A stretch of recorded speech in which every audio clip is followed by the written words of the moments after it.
nibona bishoboka ntizongere kumpa undi mwana Nsanzimana atarakura ubwo kagumaho kironderereza.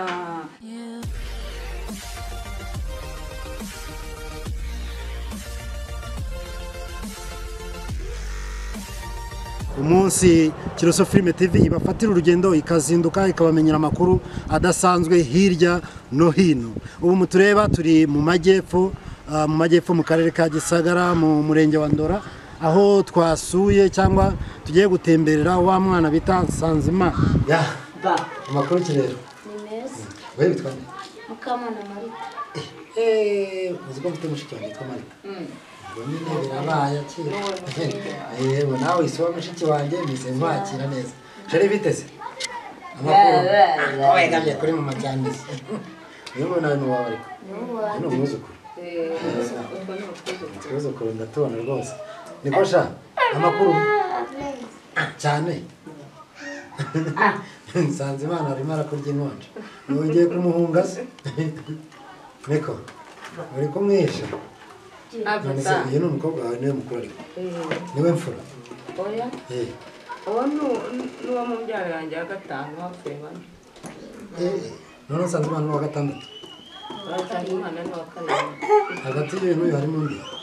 Hagati Nsanzimana harimo abakobwa n'uyu nguyu na murumuna Nsanzimana ni umuhererezi. Niwe muhererezi. Ku kitabu ya kanisa. Nawe Imana ari yanjye nari yanjye niyo. Kuki wifashe n'ubyara kandi ubona Nsanzimana ari mukuru. Ntibambwiye ko afite imyaka 22. Urumva nyine ko ari mukuru. No muri 99 uzi ko iyo myaka. Wagira ngo yewe burya rero Imana icyo usabye Imana n'ikiguha. Ubundi kubona akabyara Nsanzimana. Nahise mbwira Imana ngo nibona bishoboka ntizongere kumpa undi mwana Nsanzimana atarakura. Ubwo kagumaho kironderereza. Imana koko ahise ifumbye kuko narabisabaga nkabibwira ngo Nsanzimana no kugira ngo ngakurikize ndakunda gukurikiza umwana muto aho kugira ngo nkakurikize katarakura ngo kagenda indi zazi. Imana ahise iziba rwose impaka ngaka. Nta yindi miti yigeze ufata bya bindi bajya kwa muganga byo kuringaniza n'ibindi. Ntayo nigeze mfata. Ni Imana nyine ahise indize nkuko nabisabye.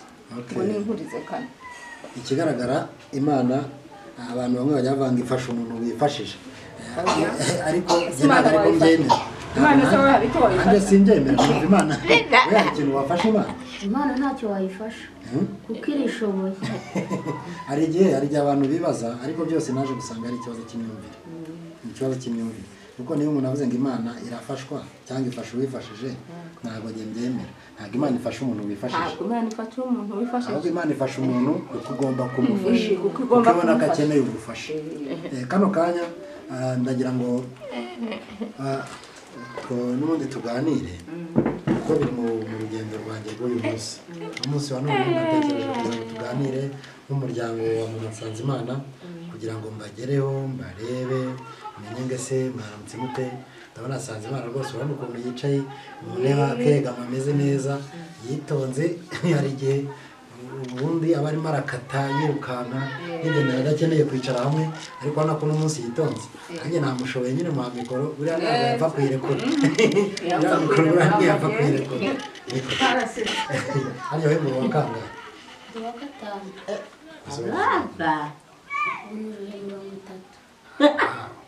Rwose iyo myaka abantu rero basenga bafite ibintu byinshi baba bazi. Imyaka 30 mu gihe cya kera cy'Abisiraheli. Uretse ko ari umukobwa uyu nguyu ariko mu Bisiraheli iyo yagiraga imyaka 30 ubwo ngubwo nibwo yagabe yemerewe kuvuga mu bantu. Uzi ko umuntu utaragira 30 atavugiragaho abantu bane.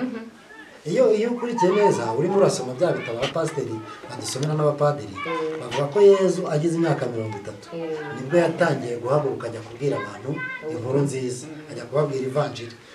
Ataragira 30 yari akiri aho nawe ari umwana nk'abandi. Ko nkibaza bari bararenganye abantu ntibari bararenganye. Umuntu akagira imyaka 30 atabashije kugira icyo avuga.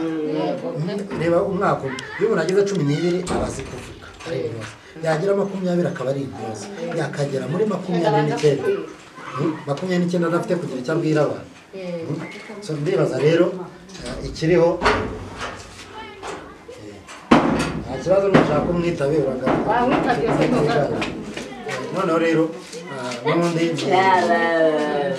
sheri witwa nde? Witwa nde? Byiringiro Samuel.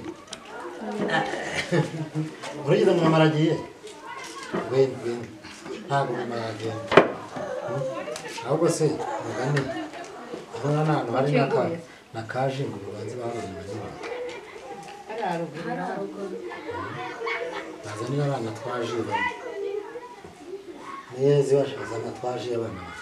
Cyangwa aratunda abana bamwe tuba mu tutigana tutarije. Ushobora kuba zihari. Niko shari. Urabona arashaka na biswi. Arashaka na biswi n'iki. Bajyozane biswi abana bajye bareke kurira. Biswi na twaje twabana bimwe. Ntacyo tuba twiganira bisanzwe. Nta kintu twaye ni ashaka nabwo nta bindi base. Ya naho ubundi rero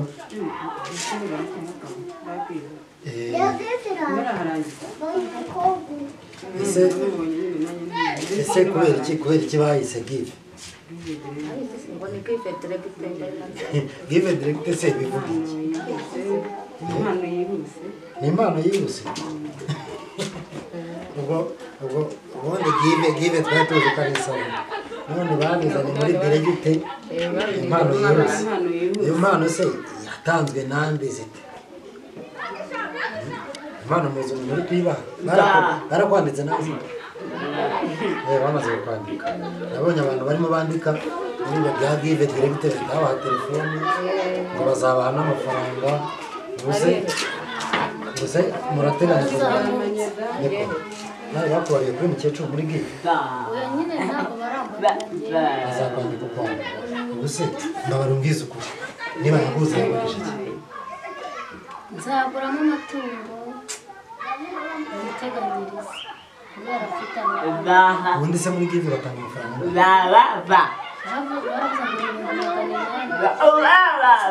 Magana inani ubwo ngubwo muyakoresha iki? 800 ni menshi. Uzi ko 800 yashinga iduka? Ibihumbi 800 ni amafaranga menshi yakora ibintu byinshi. Harimo iduka, harimo amatungo, harimo byose. Harimo ibihumbi 800 niyo wafata 50 ukabiguramo inkoko gusa ukazishyira ahantu. Warangiza ugafata 400 ugafata akaryamo ugashyiramo akabutike. Warangiza ugahita ufata 200 asigaye cyangwa 300 ugahita uvuga uti aya ngaya nanjye ntabwo nzayasonza. Ukajya ufatamo dukeya.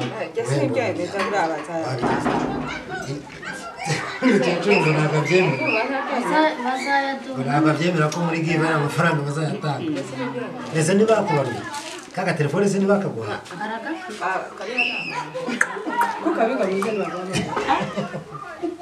Hari agatelefoni bamaze gukagura n'amafaranga bagiye muri system wayo. Bari amafaranga 800 bazayakuzanira. Ahubwo imanda yabo muri muyabara. Ndabona wayashashe gutya ku bibero uri mugira gutya yazuye ngo gatuti ndahuze kuba uretse ndaje ukongera ugasubira mugatangira. Ntabwo uzayabara rimwe. Oya natwe byanze bikunze hari ibindi byinshi na bano bantu tuba tuvugana nabo abo tuba tubwira duhamagara abari ibintu biba bigomba kugerwaho kugira ngo turebe ko Sanzimana yakura neza akabaho. Intego yacu nuko Sanzimana yabaho. Ya murakoze cyane. Reka rero nongere nsuhuze abantu bakurikiye Kiroso Filime TV mbabwire ngo nakagaruka ni rwa rugendo tubagendera niza ntambwe tujya tubaterera. N'ubundi twari twasubiye kuganira na mama wa Sanzimana ndetse na mushiki wa Sanzimana n'abuzukuru ba mukecuru kugira ngo tuganire twongere tubabwire ngo mbese mumeze mute. Abantu mutubona no musanone twerekeye n'ubundi muri ka karere ka Gisagara mu murenge wa Kibirizi akagari narakababwiye n'umudugudu narababwiye telefone za mukecuru narazibahaye ngira ngo n'uyu munsi nzaguma nzibahe kandi ufite ikibazo akeneye kugera kuri mukecuru bimugoye yamvugisha yambwira nanjye nkamugererayo cyangwa nkanamugezayo biroroshye. Ndagira ngo mbabwire ko nari nazindutse n'ubundi ngo nongere nganire na mukecuru ndetse na mushiki wa Nsanzimana kugira ngo ngire abantu bakurikiye Kiroso Film TV. Banyita Mukamana Marita. Wowe se witwa nde? Nitwa Mukamana Marita. Mukecuru nawe yongera bibwire kugira ngo nitwa Kiza Odeta. Kiza Odeta muri kumwe na MC Peter kuri Kiroso Film TV. Ndagira ngo mbabwire Nsanzimana muramubona ndimo ndabona yagiye nawe kuba umukameramani kano kanya ni muri kumubona neza yari yagiye kuba umukameramani ariko ndabona bongeye kumutwereka kugira ngo mumubone barimo arebana n'ijisho rya kamera agira ngo nawe byanze bikunze Nsanzimana jewe ngomba kugira umutwaro nkafatanya n'abandi tugomba kumusengera nawe akazaba umukameramani akaba umukameramani nawe izi kamera zose birirwa bamunyuza imbere nawe akajya yifata agafilma abandi kandi ati nanjye ndababona sha akaba rero murakoze cyane hagati aho rero mubayeho mute? Tubayeho nyine uko bisanzwe byo muri iki gihe cya none. Iki ni igihe kigoye. Iki ni igihe kigoye. Murakoze.